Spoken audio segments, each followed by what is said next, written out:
Hello students, तो आज हम पढ़ेंगे स्थानीय स्वशासन।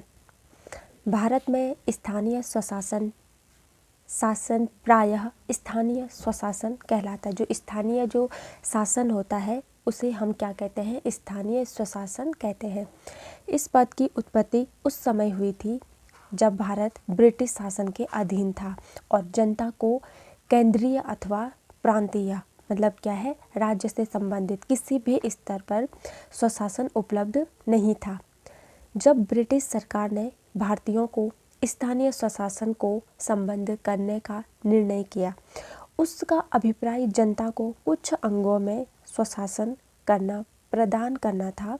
किंतु आज जबकि देश में केंद्र तथा राज्यों में स्वशासन की स्थापना हो चुकी है, स्थानीय स्वशासन का महत्व लुप्त हो चुका है।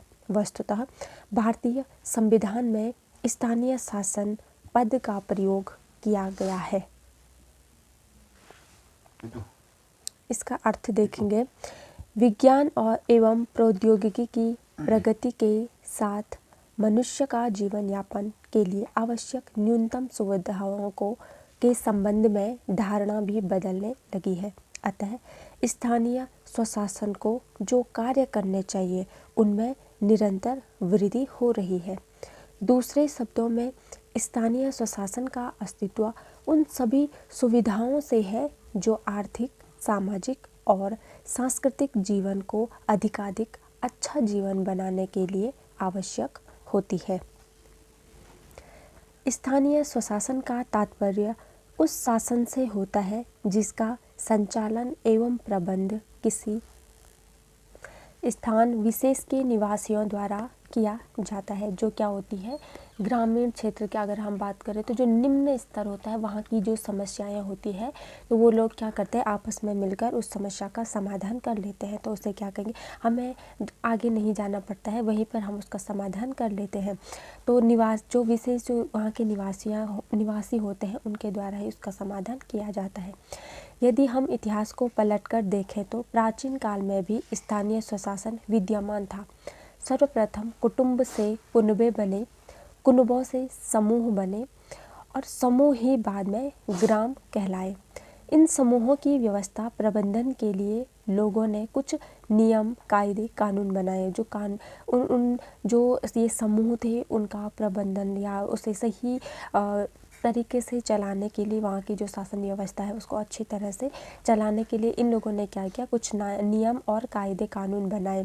कहने का तात्पर्य है कि स्थानीय स्वशासन में लोगों के पास वे सारे अधिकार हो जिससे वे विकास की प्रक्रिया को अपनी ज़रूरत और अपनी प्राथमिकता के आधार पर मनचाहे दिशा दे सके। मतलब क्या है कि लोगों के पास इतने तो अधिकार होने चाहिए कि वो क्या करें, अपनी आवश्यकता के अनुसार या अपनी प्राथमिकता के आधार पर अपने विकास को मनचाही दिशा दे सके, उनका जो विकास है वो अवरुद्ध न हो सके। इसकी एक परिभाषा है, स्थानीय स्वशासन एक ऐसा शासन है जो अपने सीमित क्षेत्र में प्रदत्त अधिकारों का उपयोग करता है।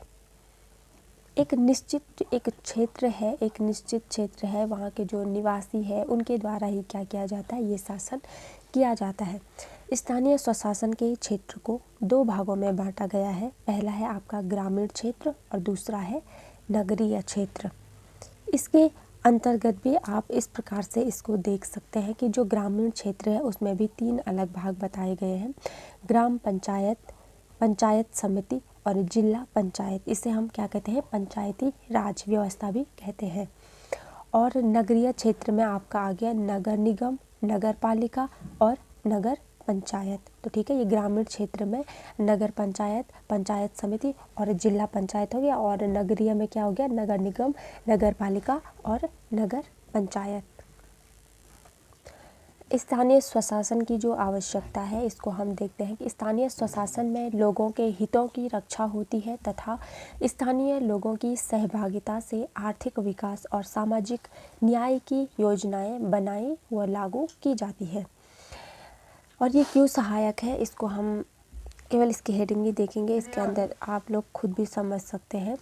लोकतांत्रिक परंपराओं को स्थापित करने में सहायक होता है। हमारा स्थानीय स्वशासन भावी नेतृत्व का निर्माण करने में भी स्थानीय स्वशासन काफ़ी महत्वपूर्ण होता है। जनता और सरकार के जो पारस्परिक जो संबंध है उसके लिए भी स्थानीय स्वशासन आवश्यक होता है। स्थानीय समाज और सामाजिक व्यवस्था के जो बीच की कड़ी होती है, स्थानीय समाज और राजनीतिक जो व्यवस्था होती है उनके बीच की कड़ी क्या होती है? स्थानीय स्वशासन होती है। प्रशासकीय शक्तियों का विकेंद्रीकरण नागरिकों को निरंतर जागरूक बनाए रखने में सहायक। अब कैसे वो सहायक होता है, इसे थोड़ा स्थानीय स्वशासन की जो संस्थाएं होती है, लोकतंत्र की प्रयोगशालाएं भी होती है। ये भारतीय नागरिकों को अपने राजनीतिक अधिकारों के प्रयोग की शिक्षा देती है और साथ ही उनमें नागरिकता के गुणों का विकास करने में भी सहायक होती है। लोकतांत्रिक परंपराओं के अनुरूप नौकरशाही की बुराइयों की समाप्ति, प्रशासनिक अधिकारियों की जागरूकता। स्थानीय स्वशासन व पंचायतें। स्थानीय स्वशासन को स्थापित करने में पंचायतों की अहम भूमिका है। पंचायतें हमारी संवैधानिक रूप से मान्यता प्राप्त संस्थाएं होती है और प्रशासन से भी उनका सीधा जुड़ाव होता है। स्थानीय स्वशासन तभी मजबूत हो सकता है जब पंचायत मजबूत होगी और पंचायतें तभी मजबूत होंगी जब लोग मिलजुल कर इसके कार्यों में अपनी भागीदारी देंगे और अपनी जिम्मेदारी को समझेंगे।